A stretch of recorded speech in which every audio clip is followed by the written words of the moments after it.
राष्ट्रवादी काँग्रेस शरदचंद्र पवार पक्षाचे आमदार जितेंद्र आव्हाड यांची एक ऑडिओ क्लिप व्हायरल झाली आहे। त्यात जितेंद्र आव्हाड कथितपणे एका व्यक्तीला एका महिलेच्या प्रकरणात न पडण्याचा सल्ला देताना ऐकू येत आहेत।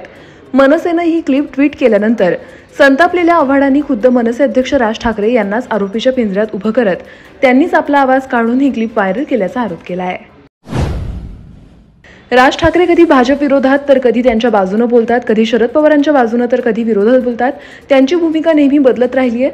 सततच्या बदलत्या भूमिकांमुळे त्यांची विश्वासार्हता कुठेतरी कमी होत चालली आहे, असा पलटवार राष्ट्रवादी शरद पवार गटाचे आमदार रोहित पवार यांनी माध्यमांशी बोलताना केला। नागपुरात आले असता रोहित पवारांनी केंद्रीय रस्ते वाहतूक मंत्री नितीन गडकरी यांची भेट घेतली। त्यानंतर ते माध्यमांशी बोलत होते। आगामी विधानसभा निवडणुकीत मुख्यमंत्री माझी लाडकी बहीण योजना महायुती सरकारला मोठी फायदेशीर ठरणार आहे असा विश्वास महायुतीच्या नेत्यांना आहे, तर राज्य सरकारकडे निधीच नसल्याचा आरोप विरोधकांकडून केला जातोय। त्यातच वंचित बहुजन आघाडीचे प्रमुख प्रकाश आंबेडकर यांनी आदिवासींच्या बजेटवरून राज्य सरकारला घेरलं आहे।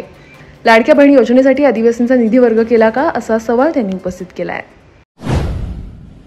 शिवसेना उद्धव बाळासाहेब ठाकरे पक्षाचे खासदार संजय राऊत यांनी ठाकरे गट व भाजपच्या छत्रपती संभाजीनगर येथील राड्यावरून भाजपवर जोरदार पलटवार केलाय। ठाकरे कुटुंब राज्यातील एक लोकप्रिय कुटुंब आहे, त्यामुळे त्यांच्या विरोधात अशी भूमिका घेणं म्हणजे तळपत्या सूर्यावर थुंकण्यासारखं आहे। भाजपच्या आंदोलनाचा आमच्यावर कोणताही परिणाम होणार नाही, उलट त्यांचेच मुखवटे गळून पडतील असं ते म्हणाले आहेत।